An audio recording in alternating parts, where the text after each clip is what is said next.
ओम श्री परमात्मने नमः। श्री गणेशाय नमः। श्री राधारमणाय नमः। श्री गीता महात्म्यं धरोवाच। भगवन् परमेशान भक्तिरव्यभिचारिणी प्रारब्धं भुज्यमानस्य कथं भवति हे प्रभो। श्रीविष्णुरुवाच प्रारब्धं भुज्यमानो हि गीताभ्यासरतः सदा समुक्तस्य सुखी लोके कर्मणा नोपलिप्यते। महापापादिपापानि गीताध्यानं करोति चेत् क्वचित् स्पर्शं न कुर्वन्ति नलिनीदलमम्बुवत्। गीताया पुस्तकं यत्र यत्र पाठः प्रवर्तते तत्र सर्वाणि तीर्थानि प्रयागादीनि तत्र वै। सर्वे देवाश्च ऋषयो योगिनः पन्नगाश्च ये गोपालबालकृष्णोऽपि नारदध्रुवपार्षदैः सहायो जायते शीघ्रं यत्र गीता प्रवर्तते।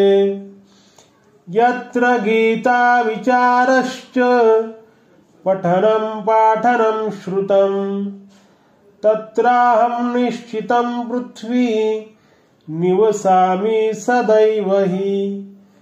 गीताश्रयेऽहं तिष्ठामि गीता मे चोत्तमं गृहम्। गीताज्ञानमुपाश्रित्य त्रिलोकान् पालयाम्यहम्। गीता मे परमा विद्या ब्रह्मरूपा न संशयः। अर्धमात्राक्षरा नित्या स्वानिर्वाच्यपदात्मिका। चिदानन्देन कृष्णेन प्रोक्ता स्वमुखतोऽर्जुनम्। वेदत्रयी परानन्दा तत्त्वार्थज्ञानसंयुता। योऽष्टादश जपो नित्यं नरो निश्चलमानसः। ज्ञानसिद्धिं स लभते ततो याति परं पदम्। पाठे समर्थः सम्पूर्णे ततोऽर्धं पाठमाचरेत् तदा गोदानजं पुण्यं लभते नात्र संशयः। त्रिभागं पठमानस्तु गङ्गास्नानफलं लभेत्। षोडशं जपमानस्तु सोमयागफलं लभेत्। एकाध्यायं तु यो नित्यं पठते भक्तिसंयुतः रुद्रलोकमवाप्नोति गणो भूत्वा वसेत् चिरम्।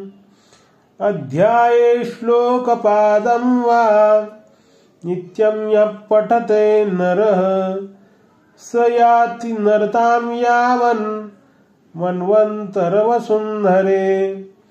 गीताया श्लोकदशकं सप्तपञ्चचतुष्टयं द्वौ त्रिनेकं तदर्धं वा श्लोकानां यः पठेन्नरः चन्द्रलोकमवाप्नोति वर्षाणामयुतं ध्रुवम्।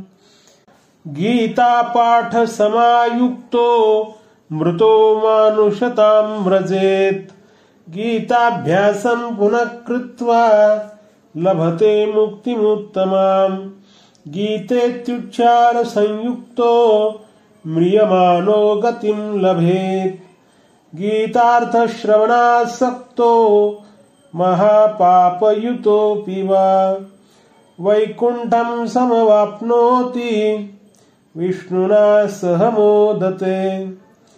गीतार्थं ध्यायते नित्यं कृत्वा कर्माणि भूरिशः जीवन्मुक्तस्य विस्नेयो देहान्ते परमं पदम् गीतामाश्रित्य बहवो भूभुजो जनकादयः निर्धूतकल्मषा लोके गीतायाता परं पदम् गीताया पठनं कृत्वा महात्म्यं नैव यः पठेत् वृथा पाठो भवेत् तस्य श्रम एव ह्युदाहृतः एतन्महात्म्यसंयुक्तं गीताभ्यासं करोति यः तत्फलमवाप्नोति दुर्लभां गतिमाप्नुयात्।